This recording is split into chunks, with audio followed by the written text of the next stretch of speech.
My name is Lena Essling, then I'm a curator at Moderna Museet in Stockholm, and I will probably very predictably speak about the museum collection. I was invited to speak about the archive, and in our case, of course, the archive and the collection is the heart of what we're doing.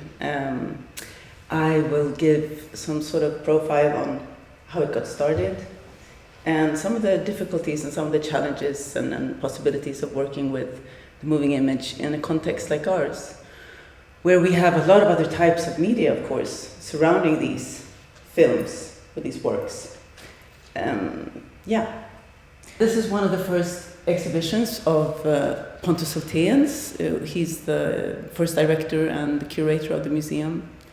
And he was very influenced by what was going on in the 60s. Of course, like Stedelijk, it was a sister museum to us. What was in the air at the time were art forms that were very time-based. There were actionists, there were performances, film, of course, but also sculpture that was sort of destroying itself or in any other way, leaving the arena of the masterpiece in the gallery type situation that we've had. And so Art in Motion in 1961 is an exhibition he does with Billy Cleaver. It has Tinguely, Duchamp, Calder, many other artists, not so many women, I might add. But it's in our DNA from the very beginning at Moderna Museet to engage in these practices. And Pontus Hultén actually had film clubs before he became museum director. He brought that with him into the museum. And so we had all sorts of film being shown, both art films, but also conventional features, old classics, everything like that. Of course, Stockholm was much smaller then, and so the entire art audience would show up in 1962 for an opening or a screening, which is not the situation today, of course. A latent attack on established order. This type of work, which is not at all what we're used to seeing in the museums, was to him a revolutionary thing. It was something that we wanted to tear down. It was a very political act, showing these works and working with these artists as well. And just to set the tone of what was happening, maybe you know this work well. It's Niki de Saint-Phal, Jean Tinguely, and the Swedish sculptor Per-Olof Hultvedt, who made Hon, this huge sculpture, 26 meters long. And it's like a cathedral or a museum in the museum. It had a museum of fakes inside of it. It had a cinema, it had a soda bar, it had all sorts of things. And it was shocking and it was extremely popular. And it became something completely different to what had been shown before, at least in Scandinavia. Of course, we don't own this sculpture now. Had we done it now, maybe we would have bought the drawings or the rights to be able to do it again, but this was a one-off. Here she is. And many Stockholmers remember walking through this woman, stepping into the vagina and walking through it. It was a very memorable thing at the time. Yes. Another one of these sort of highlight things that established a heritage that we still carry with us is Warhol. Warhol did his first museum exhibition at Moderna Museet in 1968. And interestingly, like you mentioned, Monica, of course, the gallery space installed works of this kind begins about then. I mean, he wanted to project film in the gallery alongside paintings. So he sent over these rolls of flower paintings that were exactly the size of screens, and wanted to project his films alongside that. Of course, he was really into his films at the time. It was a very important show to him, and it was a complete disaster because he had rights issues, which is, anyone who works with moving images knows that the entire area is full of problems like that. There's always some paperwork or some red tape or some problem like that. And I guess not all members of the factory were sort of signing off on this. So the films never showed. And the curators in Moderna had to run off to the Swedish Film Institute and find rolls of film that nobody claimed the rights to. And so what was projected alongside the flower paintings were circus motifs and other things, just stray clips of film that they found. And Andy landed, he looked at it and he said, "Oh, that's great, wonderful." And so they did it that way. His silver clouds were just plastic bags drifting around. But it became a really important show to him, of course. And it's also in our history as a very important starting point of something else, of a new way of showing the moving image works. Speaking of Andy, of course, this is the Invisible Cinema in New York. Peter Kubelka's cinema, where you sat very focused, very seriously looking at the structural films. And I'm just using that because it's such a beautiful image, I think, but then also because it's a step away from that. It's something that he wanted to leave, and it's something that he wanted to develop, bringing the works with him into different circumstances than the serious cinema. And a lot of artists were working with at the time. And so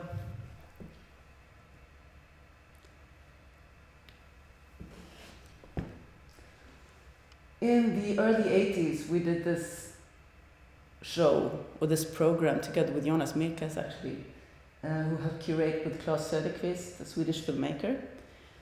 The Pleasure Dome, American experimental films from 39 to 79. And it's at the core of our collection, I think. It sets the tone very much in our collection, which is a very sort of New York, Paris-based collection anyway. It had Kenneth Anger in there. It had Jack Smith.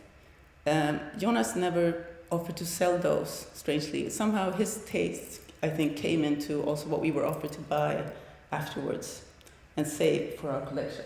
So we have great works by Stan Brakhage and many others from that period. No woman at all, actually. I think Maya Darren was in the program, but she never made it into our collection at the time. But I think these things I'm just showing because there was no film collection as such at the time. I don't think museums collected film that way. It was an archive, if you want to look at the differences. But I think it was established around this time that we wanted to do something which was permanent with film in the collection. So this is a clip by Owen Land from The Marriage Broker Joke. Oops, sorry. Having these pieces in the collection is a wonderful thing. It's also very much a challenge. I sat down when I began working with this collection to look at, let's say, Owen Land in this case, or Morgan Fisher. And of course, the distributors are not working with these films. You have to find the filmmakers themselves if they're alive. Many of you will know this, of course. You might work with Canyon Cinema or Anthology Film Archives, but otherwise you would have to do like what you're doing here in Göteborg, going around trying to find the people who might know the neighbor of the person who used to be married to, something like that, in order to find an internegative and get a copy so that if you would like to, which we do, keep your film collection alive. And we don't have internegatives, sadly, in the collection at all, but we try to at least keep alive the copies of the films that we did buy because they're part of our memory. And so this piece by Morgan Fisher I actually wanted to screen here today, but it became, it's very unpractical always to screen 16 millimeters, and so we're not doing that. But it also shows somehow the difficulties. There's always a technical barrier somewhere where it's tricky to get these works to life. These were all red. They were bought in the 80s. They were on bad stock. And so they were not something we wanted to screen in our cinema. And now we have new copies of at least a few of them. So it's a hunt that continues.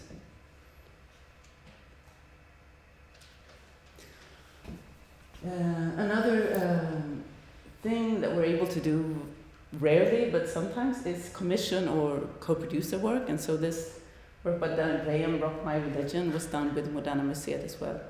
So that's another example of something that is our legacy, I suppose.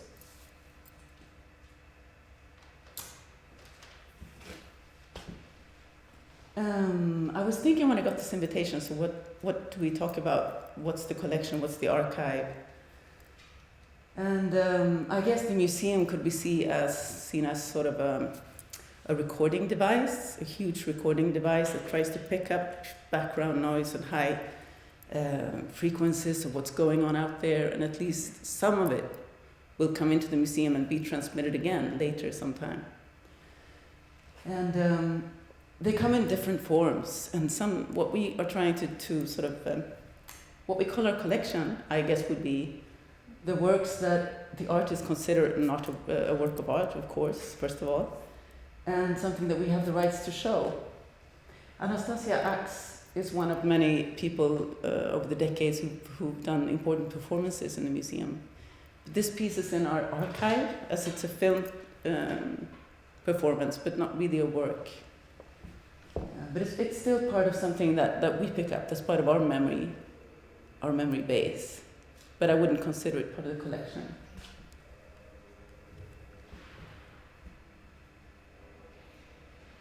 The Mud Muse, again, is the same generation of artists, but the point here is that, of course, the films will also have other family members in the archive, like, say, the sound tape, which makes this mud dance, because that's the sound transmitted that causes the bubbles.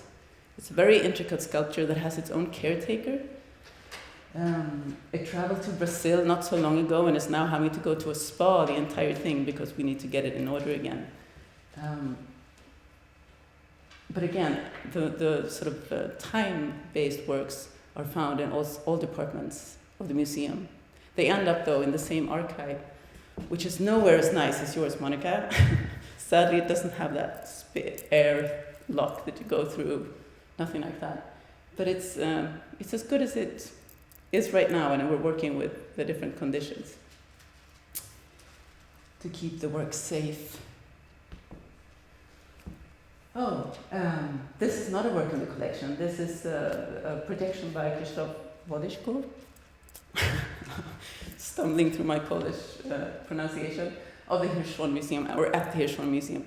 I saw this image and I was just struck by how, if you are on this recording device and you're transmitting stuff, of course you're in a position of power, and I guess we all are who are speaking here these few days, at least from institutions of different kinds.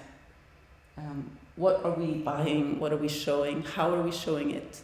Which thresholds are we putting up there?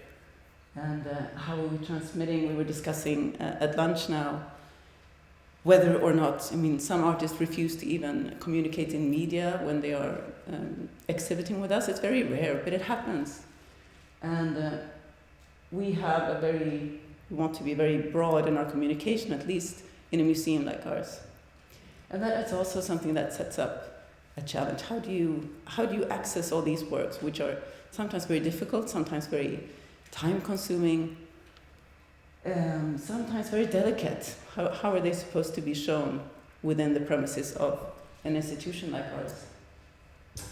I don't have any installation shots from the museum galleries, stupidly, with me, but I was just talking about how the earlier part of the collection, like Ziga Vertov, which we are now able to show a good digital copy of, has become a household name in our collection. It's something that, if you're showing Rodchenko, if you're showing all the big Russian names, a few years back people didn't know about Vertov because, as important as he was in that circuit, in that circle of artists, he was not known to an audience which are now meeting him in the galleries.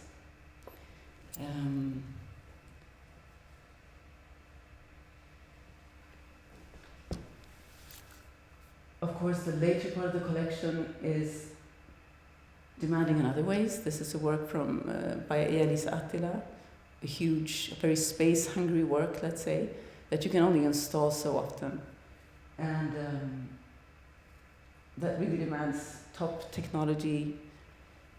I guess I put this image in here because it reminds us that over the years, the tendencies of wanting to show works like this are changing, so that from the cinema it goes into the gallery and then constructs galleries within the gallery, and then it sort of went out of fashion to do these sort of boxes of the 90s.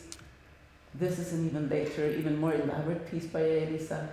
And now it's almost like it's swinging back again, that you're showing, like what you showed yesterday, Monica, the simulacra, the pieces bleeding into each other, the openness of projections.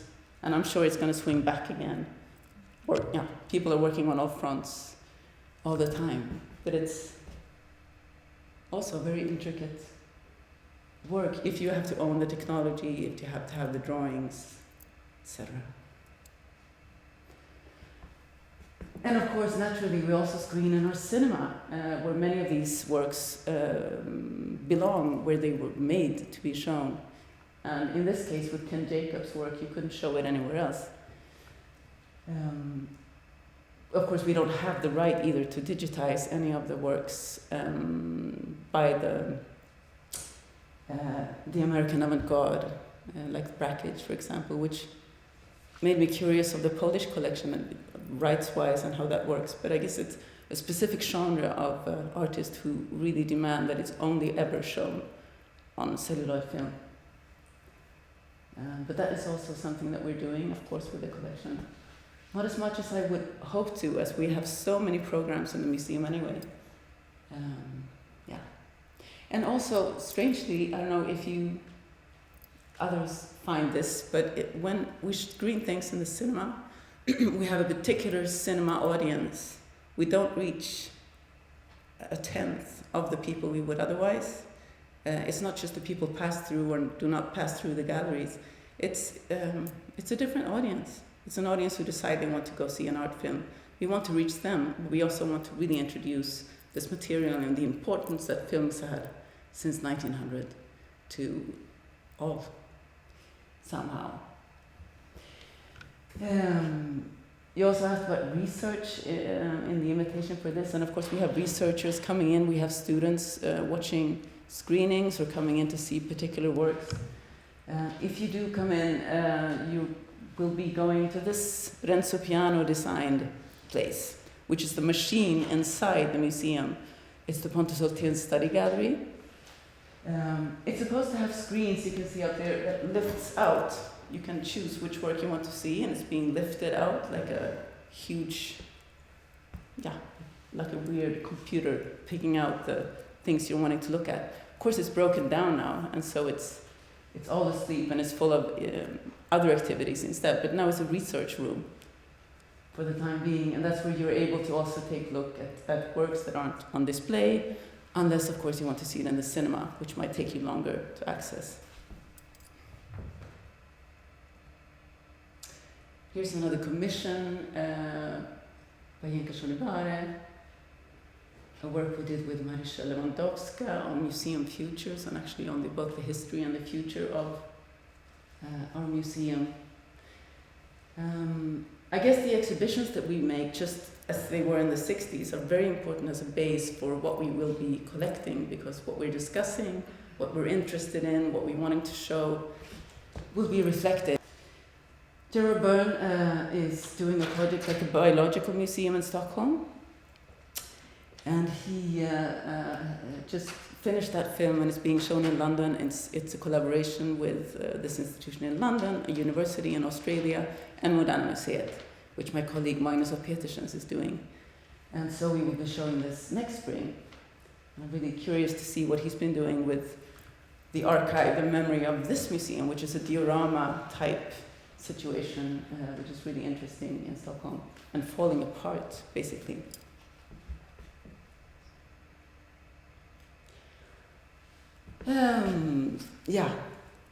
So the tricky thing with this type of work, we have a team of conservators for the rest of the collection. We have now actually one who is in charge of media as well. But most of the knowledge is, in fact, with the technicians who know how migration works, who know the software, who knows all these different things. But something that we're trying to do, not least with this type of work, because they're usually so demanding in different ways, is try to do proper artist interviews. And this is like an international standard that we have adapted in the museum, and we do it as much as we are able to. A conservator, a curator, technician, get together with the artist, we film the interview, and it's never released to the public. But you open up and you talk about the creative process, you talk about in the widest sense, and then try to narrow it down to try and find out what the essence of the work would truly be. So how would you want to show this in future? And what if that screen is not available, or what if there aren't any screens? Should we project them in 50 years, or what do we do? What's the important bit? Is there a sculptural quality to the way you're presenting it now that you feel strongly that you want to be kept the way it is? And that's usually a conversation which nobody knows where it's going, and the artist usually gets questions that they haven't really thought of. And of course we get a lot of information and input that we would never have been able to second guess.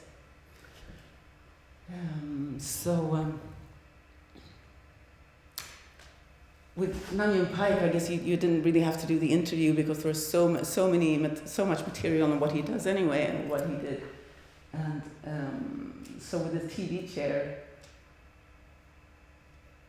he meant for that TV under the chair to be transmitting current television, so we could be seeing Game of Thrones or London Spy or something. But we as a museum, and I think most institutions, possibly also, we have chosen to keep it from the time of the actual piece in the end, because it becomes a bit absurd. It becomes a different work completely, and it seems very difficult to uphold that. With Ola Persson, Hunt for the Unabomber, trying to narrow down whether in fact we need to show all of this scenography, all this tiny stuff, which is extremely fragile. If we show it in Istanbul because somebody asks us for that loan in a very good institution or a place that's really worthwhile for us to pack it all and get it all together, would it be just as good for him to have screened the work only, or to show it on a monitor? And we are very pleased that we did that interview. He passed away very unexpectedly shortly after doing this work. It's now 10 years ago, and we get constant questions on this work. So it really, in a very painful way, made it obvious to us that it's something that we need to work even harder on. With Emily Royston's Sense and Sense, I think this is a snapshot that I took at MoMA, possibly. It's not in our space, but yeah, even then you have to narrow down. Is this the way it should always be presented? If projectors don't look like this in 30 years, do you still want those white boxes? Do you want that specific distance? Would you be okay with it being screened in a program, and so on and so forth?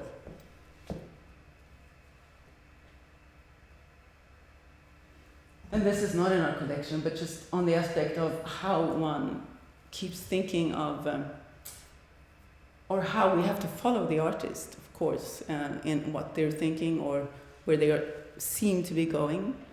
A little bit like your film with a Polish artist whose name escapes me, but who works with sculpture. This is Adrian Villarrojas, who sort of in his exhibition suggested that no, the film piece is actually a sculpture. The cinematic experience is in what we would have thought of as the sculpture, the piece, the huge plinth he constructed. So it's really something that we would, now we bought part of the plinth, so we have that information about what he thinks is important for us to experience, how he's thinking about the human eye meeting the objects, being a camera, and so forth. But it's really something you can only follow. Or in this work by Trisha Baga, we don't own this particular work. I couldn't find a slide of the one we have, which is a 3D piece. But again, it's something that you couldn't ever show in a cinema. It's extremely important that it's projected onto objects in a room, that it's done the right way, and it becomes something that is also very, you have to take care of it quite simply in many different ways.